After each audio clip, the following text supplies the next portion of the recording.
Hello, here's SWC team, and you are watching a video digest in which we share the most important events in the history of string transport and SWC over the past weeks. In this release, UST Company hosted the second meeting of Science and Technology Council in 2024. PRODELO published report on unibus. President and CEO of Infotouch Technologies Group visited uSky Center.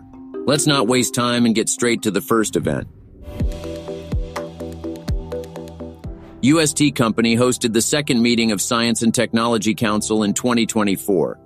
It discussed the progress of two research and development activities, reviewed the company's participation in the 7th Global Conference on Near-Space Industrialization, and discussed developments completed at the company in the second quarter of 2024.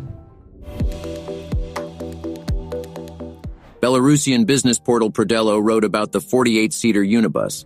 As the media noted, transport model could well become an alternative not only to urban transport, but also to personal transport. President and CEO of Infotouch Technologies Group visited uSky Center. This visit outlined a strategic partnership and mutual commitment to the development of advanced transport technologies. During the tour, guests have familiarized themselves with the company's advanced and innovative solutions. That was the main news for today. Please do put your likes and leave your comments for this release. See you soon.